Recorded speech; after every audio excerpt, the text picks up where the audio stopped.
Hi అండి, welcome back to my channel stay with Bindu. ఈరోజు మనం దోసకాయ కర్రీ ఏ విధంగా చేసుకుందామో తెలుసుకుందామండి. దానికన్నా ముందు నా ఛానల్ని సబ్స్క్రైబ్ చేసుకొని లైక్ చేయండి, షేర్ చేయండి. దీనికోసం ఒక మీడియం సైజులో ఉన్న దోసకాయని తీసుకుందామండి. దీన్ని మనం పీల్ చేసుకుందాము. ఒకవేళ మీరు పైన తొక్కతో సహా తింటాము అనుకుంటే పీల్ చేయాల్సిన అవసరం లేదండి. ఇట్లాగా మొత్తం పీల్ చేసేసుకొని పక్కన పెట్టేసుకుందాము.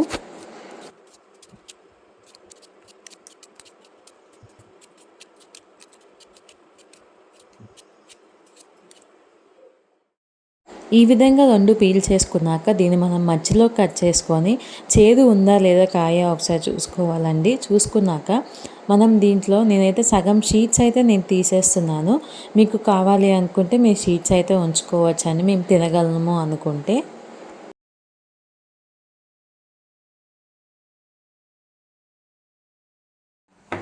ఈ విధంగా మొత్తం తీసేసుకున్నాక అండి మనం దీన్ని చిన్న చిన్న పీసెస్గా కట్ చేసుకున్నాము. దోసకాయ ఫాస్ట్గా కుక్ అయిపోతుంది. సో మీరు ఏ సైజులో మీరు కట్ చేసుకున్న ఫాస్ట్గా కుక్ అయిపోతుందని 10 మినిట్స్లో మొత్తం కుక్ అయిపోతుంది. ఈ విధంగా నేనైతే మీడియం సైజులో నేను పీసెస్ అనేది తీసుకున్నానండి.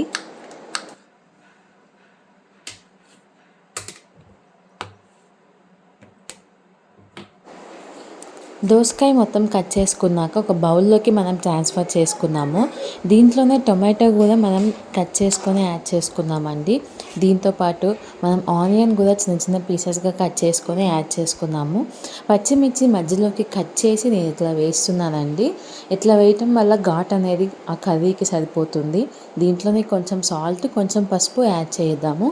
దీంట్లోనే మనం కొన్ని వాటర్ని కూడా యాడ్ చేసుకున్నామండి. గార్లిక్ని కూడా యాడ్ చేసుకున్నాము. వెల్లుల్లిపాయ అనేది ఆప్షన్. వెల్లుల్లిపాయ వేయటం వల్ల మనకి డైజెషన్ అనేది బాగా అవుతుంది.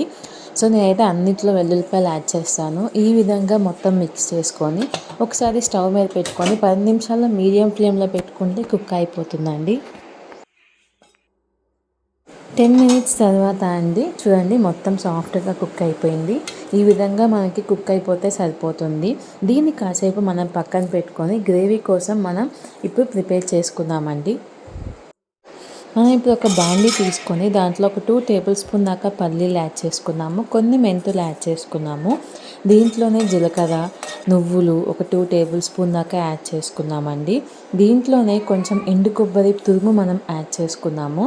ఇవన్నీ బాగా ఫ్రై చేసుకొని పక్కన పెట్టుకొని మనం చల్లారిన తర్వాత మిక్సీ పట్టుకొని గ్రేవీ లాగా చేసుకుందామండి.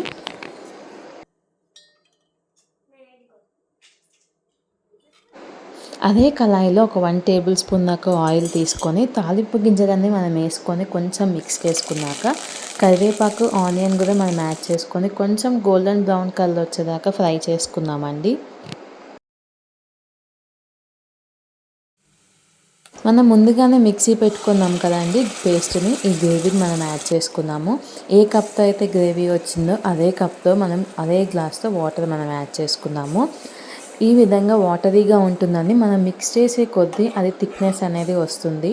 సో దీన్ని హై ఫ్లేమ్లో పెట్టద్దు, లో ఫ్లేమ్లో పెట్టి దీన్ని మనం కుక్ చేసుకోవాలండి. ఈ విధంగా అండి థిక్ పేస్ట్ వచ్చేదాకా ఈ థిక్నెస్ అయితే సరిపోతుంది. ఇట్లా వచ్చిన తర్వాత మనం ముందుగానే కుక్ చేసి పక్కన పెట్టుకున్నాం కదా దోసకాయ, అది యాడ్ చేసుకున్నాము. అది యాడ్ చేసుకొని ఒక్కసారి మనం మిక్స్ చేసుకుందామండి. ఈ విధంగా అడుగంటకుండా మీరు దీన్ని మిక్స్ చేసుకుంటూ ఉండాలి. దీంట్లోనే కొంచెం 1 టేబుల్ స్పూన్ దాకా ధనియాల పొడి, ఒక 1 టేబుల్ స్పూన్ దాకా చిల్లీ పౌడర్ యాడ్ చేసుకున్నాము. కొంచెం పసుపు యాడ్ చేసుకున్నాము. సాల్ట్ ఒకసారి అడ్జస్ట్ చేసుకోండి. మనకి కారం అనేది ఎక్కువ అవసరం ఉండదండి, ఎందుకంటే కొంచెం మిర్చి అనేది ఎక్కువ యాడ్ చేసాం కాబట్టి. ఒక 5 మినిట్స్ దీన్ని సిమ్లో పెట్టేసి మూత పెట్టేసి తీసిన తర్వాత కొత్తిమీరతో గార్నిష్ చేసుకుంటే డిఫరెంట్ స్టైల్లో దోసకాయ కూర అనేది రెడీ అయిపోతుందండి. ఈ రెసిపీ కనుక మీకు నచ్చినట్లయితే అండి ఈ వీడియోని లైక్ చేయండి, షేర్ చేయండి, సబ్స్క్రైబ్ చేసుకోండి. Thanks for watching.